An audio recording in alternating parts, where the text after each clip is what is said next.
Om Namo Bhagavate Vasudevaya.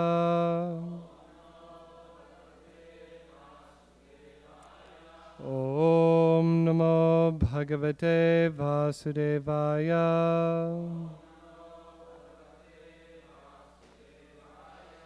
Om Namo Bhagavate Vasudevaya.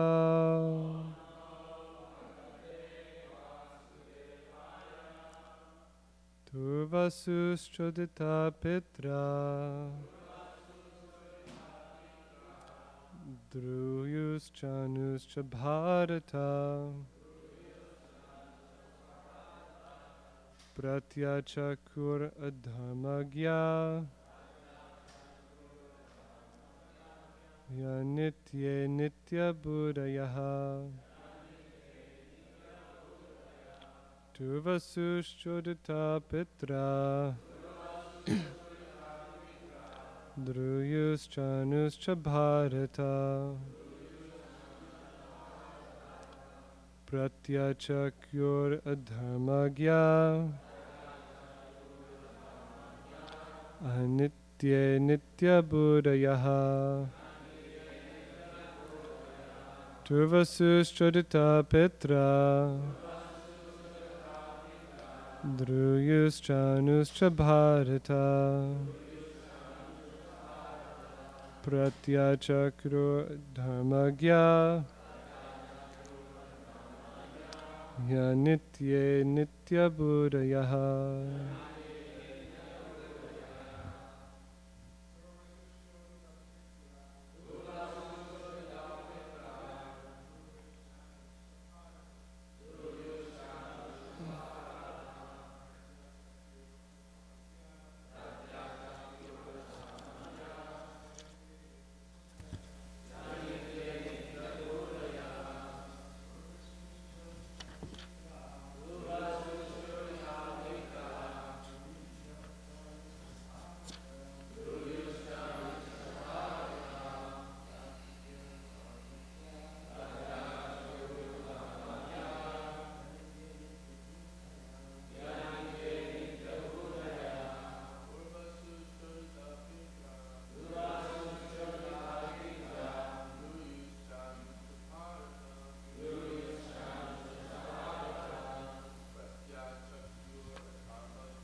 Druyuschanuscha Bharata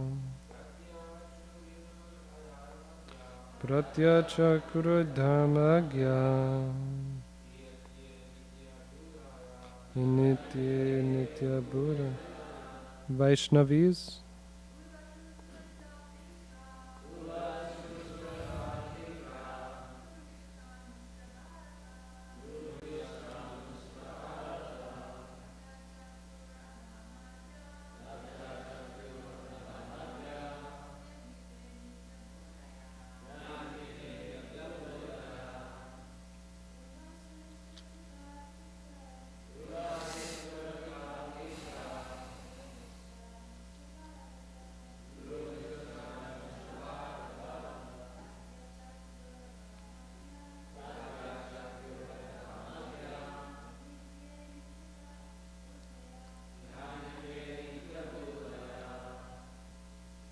Turvasuhu,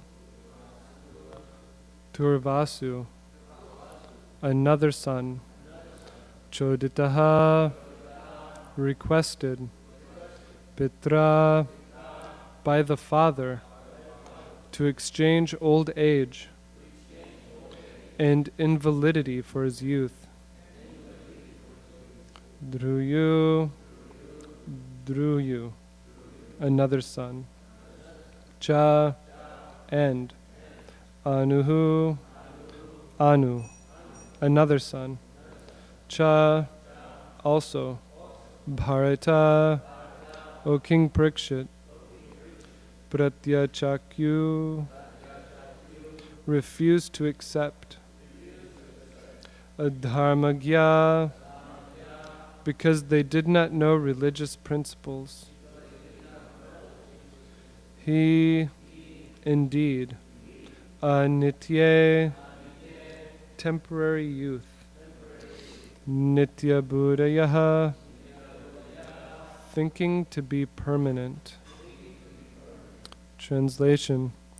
O Maharaj Parikshit, Yayati similarly requested his sons Durvasu, Druyu, and Anu to exchange their youth for his old age. But because they were unaware of religious principles, they thought that their flickering youth was eternal, and therefore they refused to carry out their father's order. We'll go to the next verse because there's no purport.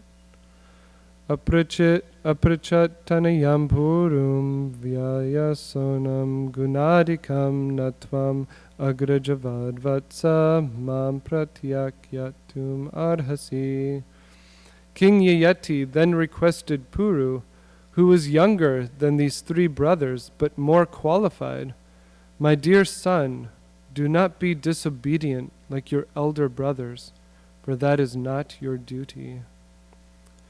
Sri Purur Avacha Konu Loke Manushindra Pitur Atma Krita Puman Pratikartum Shamo Yasya Prasadad Vindate Param. Puru replied, "O your Majesty, who in this world can repay his debt to his father?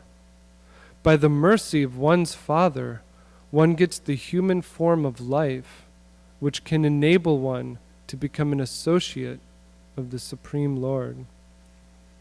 Purport by His Divine Grace A.C. Bhaktivedanta Swami Srila Prabhupada Ki. The Father gives the seed of the body, and the seed gradually grows and develops until one ultimately attains the developed human body with consciousness higher than that of the animals. In the human body, one can be elevated to the higher planets, and furthermore, if one cultivates Krishna consciousness, one can return home back to Godhead. This important human body is obtained by the grace of the Father, and therefore everyone is indebted to his Father. Of course, in other lives, one also gets a father and mother. Even cats and dogs have fathers and mothers. But in the human form of life, the father and mother can award their son the greatest benediction by teaching him to become a devotee. When one becomes a devotee, he achieves the greatest benediction because he completely averts the repetition of birth and death. Therefore, the father who trains his child in Krishna consciousness is the most benevolent father in this world. It is said, "Janame janame sabe pita mata pai, Krishna guru nahi mile bhaja hari ai." Everyone gets a father and mother, but if one gets the benediction of Krishna and Guru, he can conquer material nature and return home back to Godhead.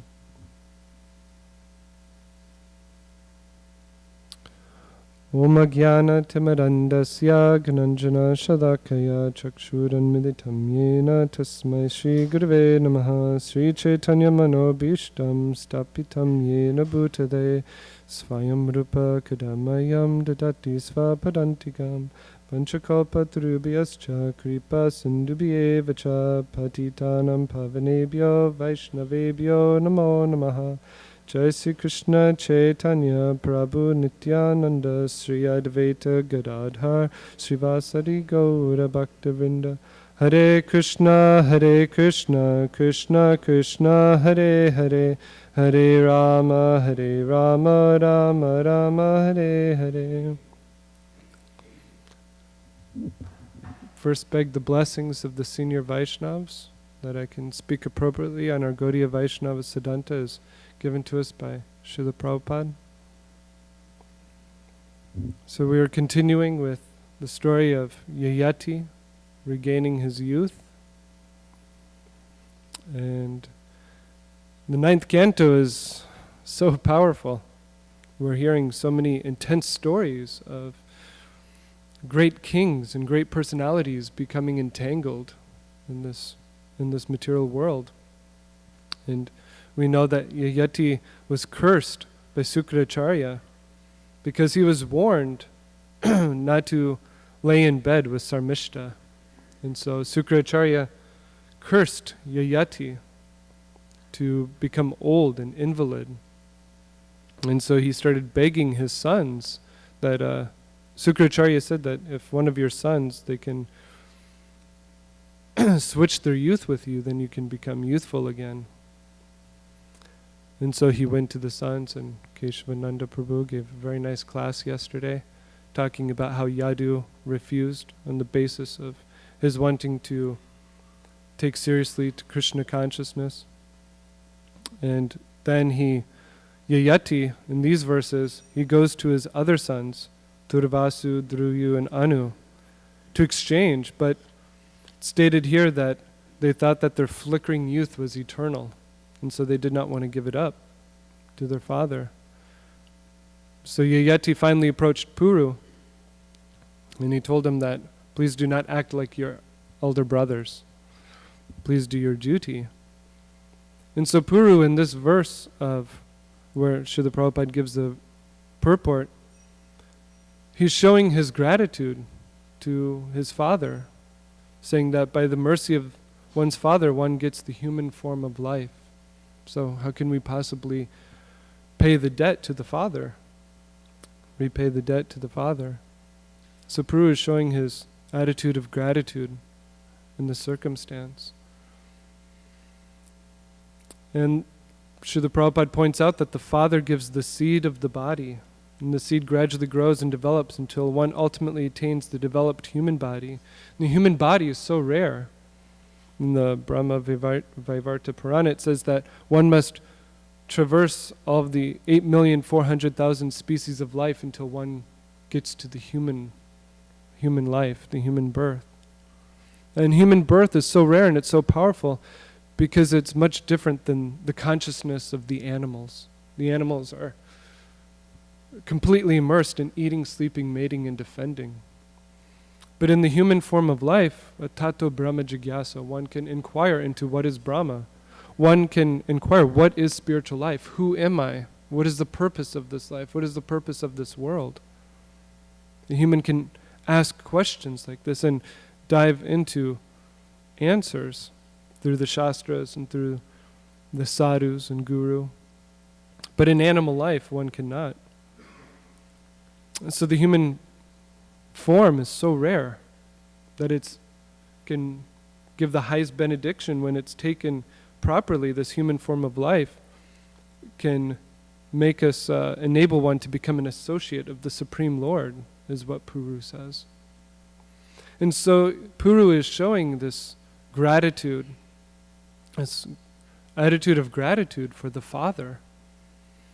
And actually we see in spiritual life that one always has to have this grateful mentality, this gratitude.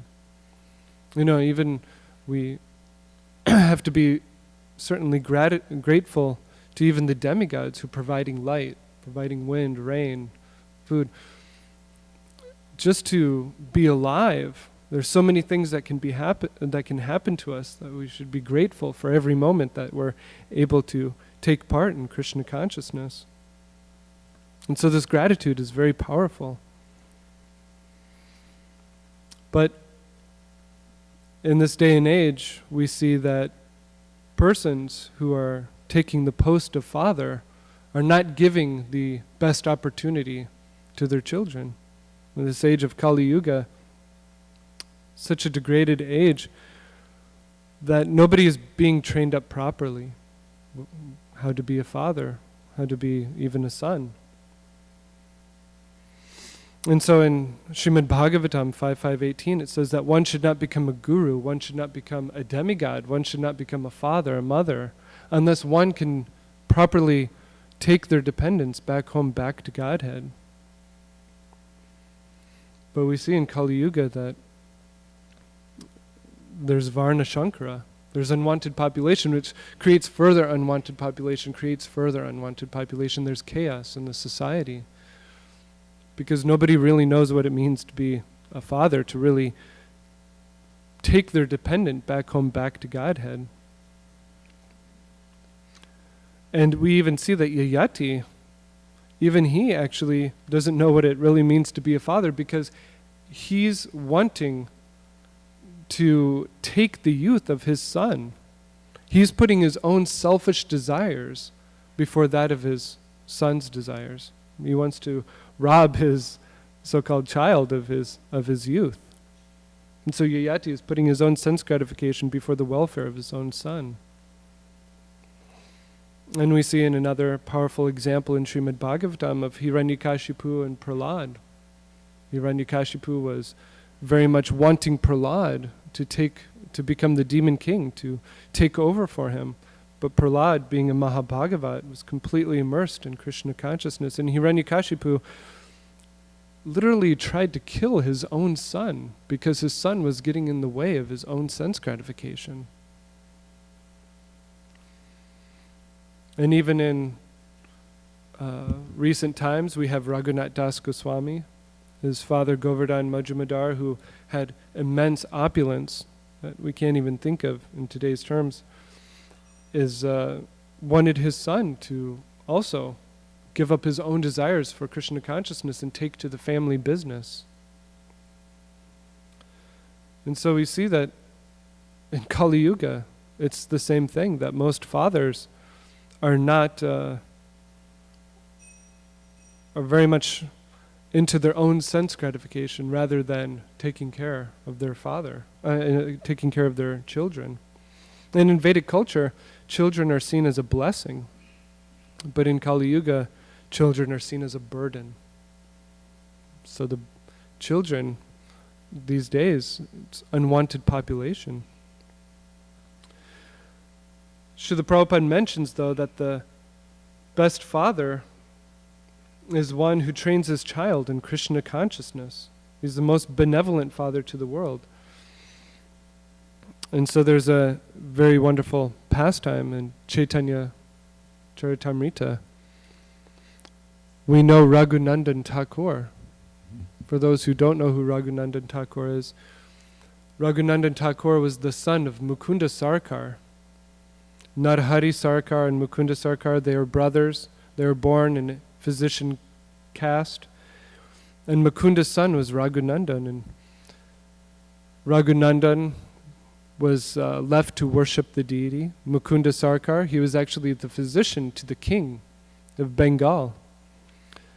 Mukunda, he was such an amazing devotee that one day he was tending to the king, and the king was being fanned with a peacock feather. And Mukunda, upon seeing the peacock feather, seeing the peacocks, he fell unconscious due to remembering Krishna. In his ecstasy, he actually fell off the platform, and many thought that he had hurt himself. And so they rushed to him, and Mukunda just said, "Oh, it must have been some epilepsy." He hid his ecstatic symptoms. So Raghunandan Thakur, his father had to leave for some business, and so Mukunda Sarkar, he instructed his son how to worship the deity, how to offer bhoga. And so he offered the bhoga, and he begged the deity to come and eat. And he was just a simple child at that time, and the deity wasn't coming and eating. So he was begging and pleading and crying. And finally the deity spoke to Raghunandan Thakur, saying that, "Oh, I eat through glancing." And Raghunandan Thakur said, "I don't understand this. My father's going to chastise me. You have to take this prasadam." So the deity actually came, Thakurji actually came and ate the prasadam. This was the power of Raghunandan Thakur's devotion. And so later on, after one Rath Yatra, Lord Chaitanya Mahaprabhu, he met with the residents of Kulinagram, and they asked him, how do we serve the Vaishnavas? Who is topmost Vaishnav? And Lord Chaitanya Mahaprabhu answered. And then he turned his attention to the residents of Srikhanda, of which the most famous residents of Srikhanda are Narahari Sarkar, Mukunda Sarkar, and Raghunandan Thakur. And Lord Chaitanya Mahaprabhu asked Mukunda, are you the father, or is Raghunandan the father? Is he the father, or you're the father? And Mukunda said that actually Raghunandan Thakur, he's my son, but he's actually my father. Because of his devotion, he has brought us all to Krishna. And so Lord Chaitanya Mahaprabhu stated that, yes, one who awakens devotion to Krishna is the spiritual master.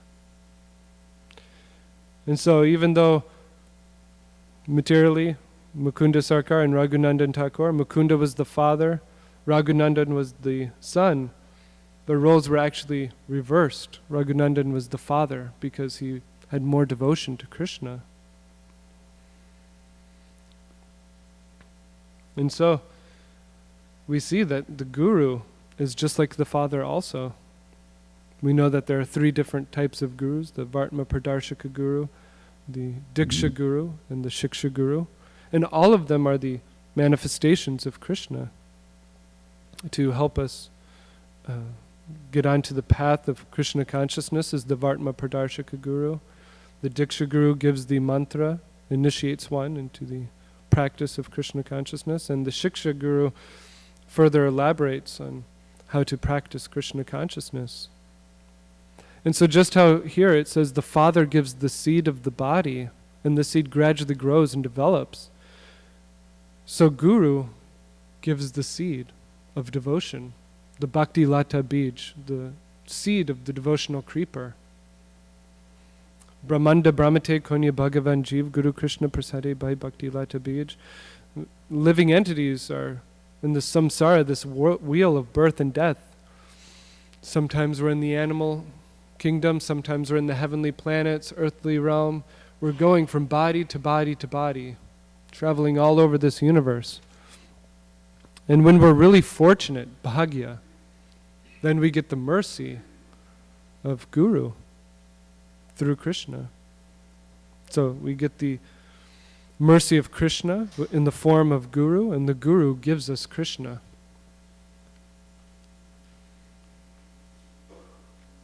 In the Bhakti Lata Bij, the seed, the creeper of devotional service, to really plant this in the heart, we have to be grateful, like Puru here. When you're sowing a seed, you need to make the soil very soft, very fertile. And that soil is going to become very fertile because of our gratitude. When we have that attitude of gratitude, then the seed can be planted properly.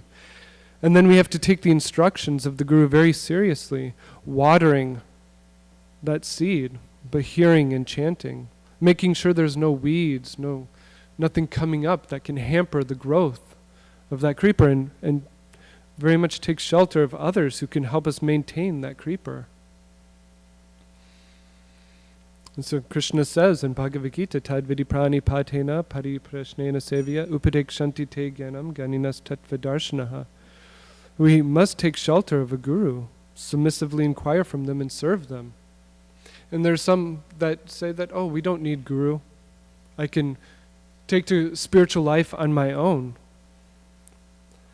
But Srila Prabhupada says that actually those who think like this, it's like a ship without a rudder. You're not going to have any direction. You're not going to be able to steer properly. So Guru is so important. And we can also see in the life of Srila Prabhupada how important it is that a father trains his child in Krishna consciousness. We read in Prabhupada Lilamrita, and even Srila Prabhupada himself speaks about how much his father was such a great devotee of Krishna. Srila Prabhupada said that his father would work until 10 o'clock at night, and then he would come home and do puja. Then he would wake up around 7, 8, take breakfast, do some duties. Then he would be engaged from 10 o'clock to 1 in puja, go to work, come back, do puja. And Srila Prabhupada says, actually, my father's real business was puja. He said every time we would hear him ringing the bell, ding, ding, ding, ding. And Srila Prabhupada's father, had high hopes of him becoming a preacher of Krishna consciousness, especially Srimad Bhagavatam. And his mother wanted him to go to England, become a barrister. But his father was saying, no, I don't want him to go to England, become spoiled with women and wine and all these things. And so his father actually arranged for him to learn mridanga at such a young age that Srila Prabhupada says that he could barely put his hands on the mridanga. And his mother was thinking, why are you doing this? And it's because he wanted Srila Prabhupada to be a preacher of Krishna consciousness. And any sadhu who came to their home, Srila Prabhupada had mentioned that his father would bring sadhus to the home regularly to show his family how important it is to serve saintly devotees, to serve the saints. And so every sadhu that came, he would ask them, please bless my son that he can serve Srimati Radharani. And what to speak of Srila Bhaktivinoda Thakur, such an amazing example of being a father and a acharya, teaching his children Krishna consciousness while maintaining a very strict work ethic and at the same time spreading Krishna consciousness. So the father that trains his child in Krishna consciousness is the most benevolent father in this world, and the guru is also father. Srila Prabhupada ends that everyone gets a father and mother. Even in cats and dogs, they have fathers and mothers. If one gets the benediction of Krishna and Guru, he can conquer material nature and return home back to Godhead. And Puru, in the verse here, he says that this human form of life enables one to become an associate of the Supreme Lord when it's taken properly. And so we should not take this Krishna consciousness cheaply. It's such a powerful philosophy that through the scientific process of Krishna consciousness, one can become an associate of the Supreme Lord. We know the 5 different rasas, Shantaras, Dasyaras, Vatsalya, Sakya, and Madhurya rasas. And so in what other philosophy can you actually become an associate of the Supreme Lord? So Srila Prabhupada has given us these books, and we'll listen to Keshavananda Prabhu tonight speak about Srila Prabhupada's books and how they give us everything. So Prabhu here is giving us this attitude of gratitude that one's father, how can we properly repay the debt to the father? But actually most of us are not born in Vaishnava families. And so actually we repay our debt to our parents by giving them Krishna consciousness if they do not have it. And as far as repaying the debt of the Guru, Srila Prabhupada actually, in one purport I was reading, I believe is in Srimad Bhagavatam, that it's actually a laughing stock to think that one can actually repay the debt of the spiritual master. But we try to repay the debt to the spiritual master, to our father, by engaging in Krishna consciousness and trying to engage others in Krishna consciousness. So I'll stop there if anybody has any questions or comments. Rabindranath Prabhu.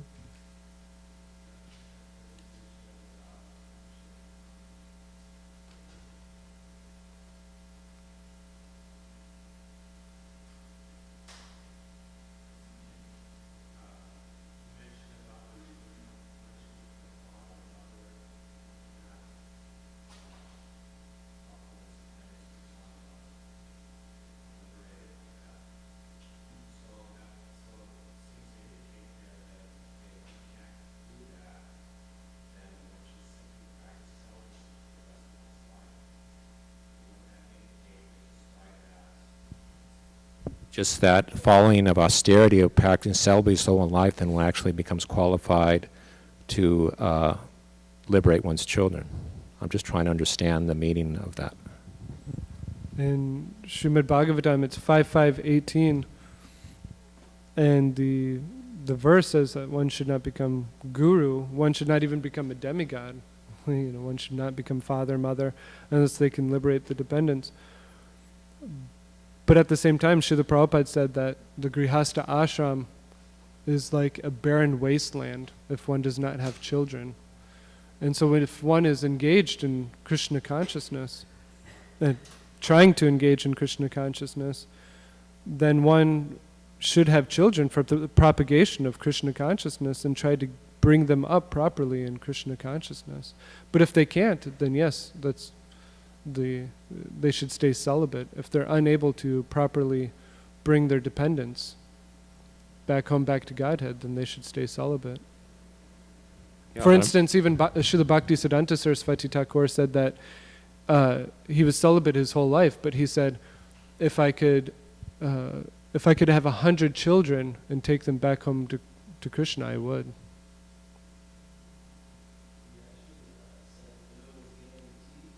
Guaranteed.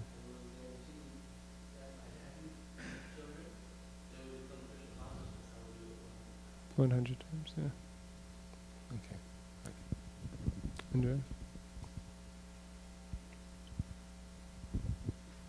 Thank you for such a nice class, Prabhu. You were saying that in Kali Yuga, parents don't know how to properly raise their children. I'm just wondering if that's limited to Kali Yuga, because I was just thinking of the pastime of like Daksha and Narada Muni, or even like Hiranyakashipu and Prahlad Maharaj. Yeah, it's not limited to Kali Yuga, but we see in Kali Yuga that the whole age is in such chaos that nobody knows how to act properly due to the dissolution of Varnashram Dharma, but also just to the age itself, such an age of degradation that everybody's meditation is their own sense gratification. Whereas in the previous ages, you had the proper ashrams, you had the proper varnas. Also you had systems set up to enable children to go, to take to spiritual life easier. But in this age, we can see, and most of us have practical example in our own lives, how parents are, in this day and age, are not really trained up to be parents. I mean, most of us, it's kind of like the cliche of this age that most men are raised by their single mothers. The father just leaves, But yeah, in every age, it's possible. Anything else? Srila Prabhupada ki, Grantara Srimad Bhagavatam ki.